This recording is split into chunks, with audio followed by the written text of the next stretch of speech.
What I'm about to share with you guys may cause some controversy and may offend some of you guys, so you have been warned.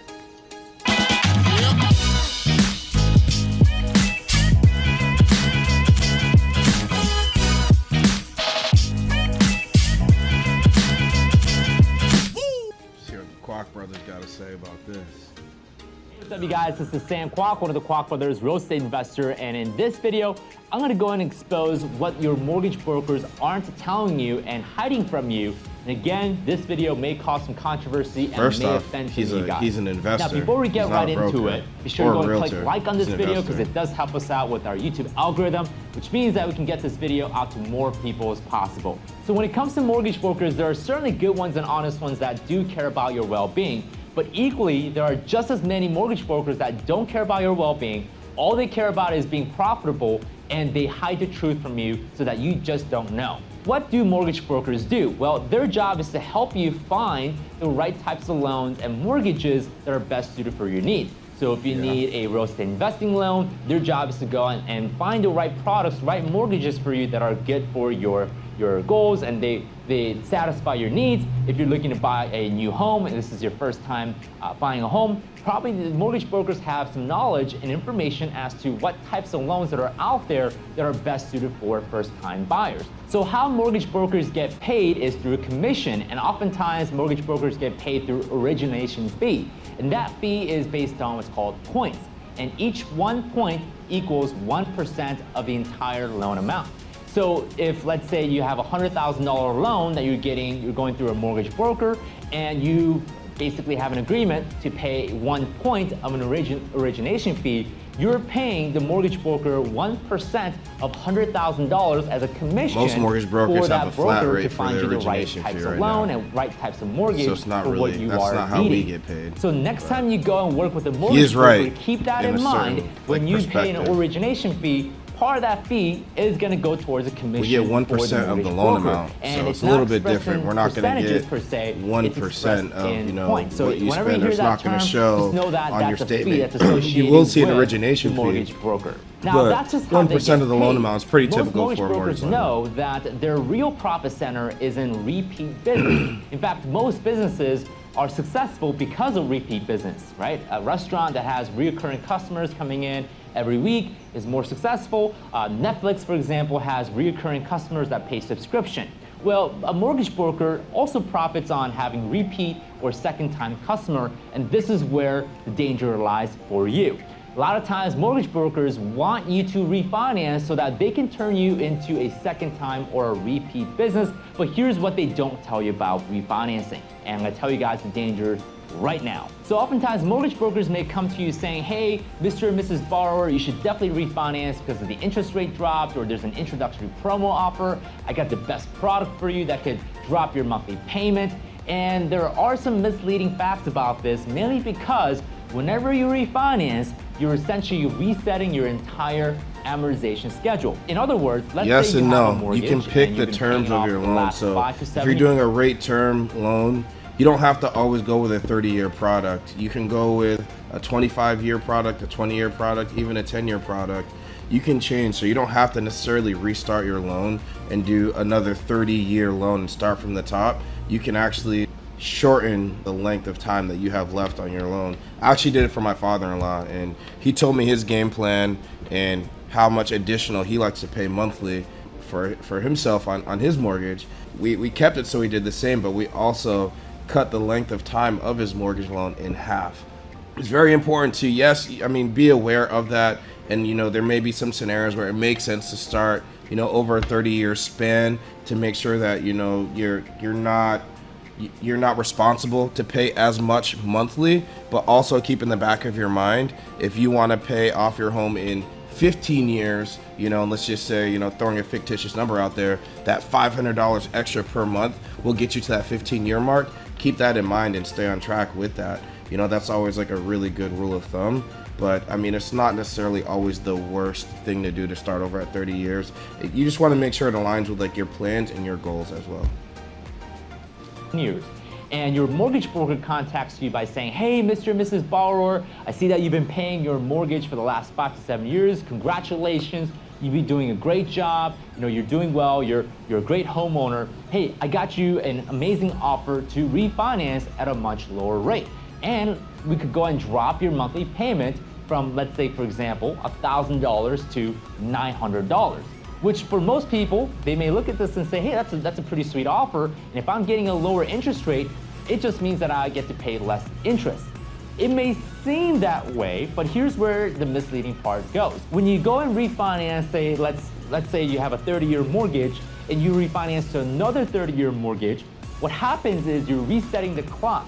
If you look at an amortization chart, you'll see that in the graph that there's a part in the front where it's blue, right? That blue part is all the interest that you're paying, and this is often known as front-loaded interest.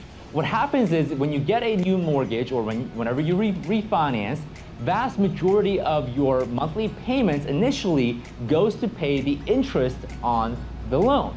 The first few years in your mortgage. There. And that's why it's important to pay that additional money every single month. So when you're putting, an extra $500 a month, we're going to go back to that number. That extra $500 is actually going to go towards your principal rather than going towards interest payments. But more importantly, he said something else in here that I kind of want to touch on. And I know this is just an example. It's kind of like a known thing that every 5 years, most people normally are looking to purchase another home or move. You normally only last in a home for about 5 years, especially if you're a new home buyer, because you're not going to buy your dream home the first time you purchase. So, for me, it's a different talk track, right? At that 5-year mark, or maybe even like that 2.5 year mark, we're talking about like, hey, have you thought about doing a cash out refinance to maybe look into some sort of investments, maybe start putting some money into the market, letting that money work for you, things like that, which would make a lot of sense. But I think, as for me, for myself, knowing that we're just coming off of a huge refi boom where a lot of people refinanced and they saw the lowest mortgage rates that we've ever seen in our lifetime, that your parents ever saw in their lifetime, grandparents ever saw in their lifetime, it's going to be highly unlikely that as many people are looking to do a rate term refinance for the next few years. Most people who are going to be refinancing are looking to maybe pull some cash out of their home and do a cash out refinance to use that money to make it work for them. And I always say make it work for you, because the worst thing you can do is do a cash out refinance and go ahead and buy more liabilities. You want to build assets, so you want to make money and buy income. So take that money that you have in your home, make it work for you, whether it be on the market, whether you put it into cryptocurrency, whether you put it into Bitcoin, whatever you have out there, an investment into an Airbnb, make it work for you. That's huge for me. So it's a different talk track.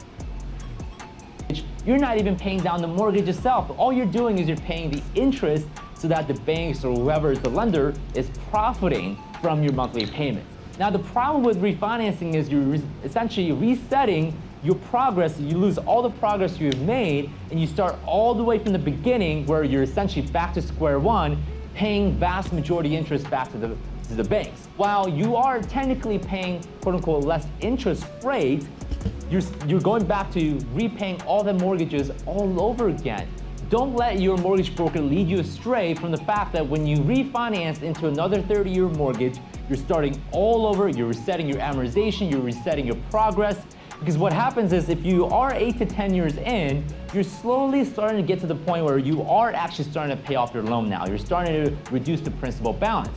But if your mortgage broker comes to you saying, hey, we got to refinance this so that we can get you a lower monthly payment, sure, you may pay less every month, but in the long scheme of things, you're actually gonna pay way more interest. The effective interest amount is gonna be significantly higher than had you just kept on going with the progress.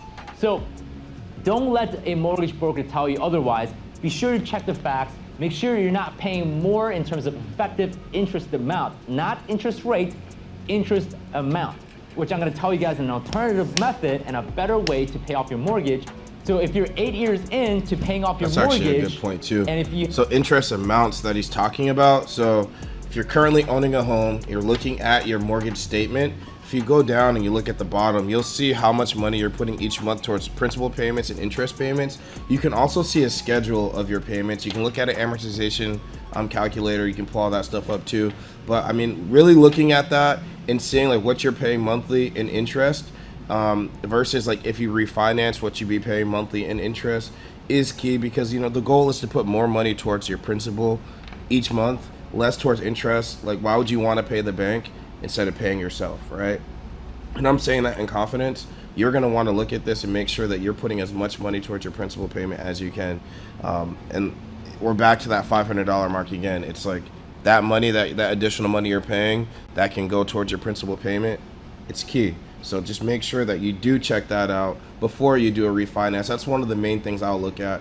If I set somebody up for a refinance, I'm looking at, you know, what their payment will be, what their P&I is, so principal and interest payments. That's going to be the first thing I show you in your estimate. I'm also going to show you with the amount of money that you're saving per month, how many months it's going to take for this refinance to make sense.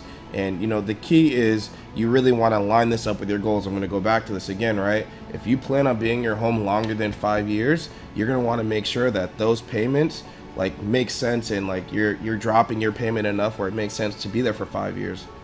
A lot of people who refinanced within like the last year, 2 years, it made absolute sense because they ended up making their refinance make sense in 6 to 12 months, maybe even like 14. It really helped them out. So I'm a firm believer that most people who are going to see refinance for the next few years who are currently homeowners, it's mainly going to be to do like a cash out refinance of some sort, and hopefully put that money into some sort of other like asset or something that will make them money in the near future. You had a 30-year mortgage refinance into a 22-year amortization loan. That way you're not losing much of the progress, but even then you're still going back to square one in the amortization graph.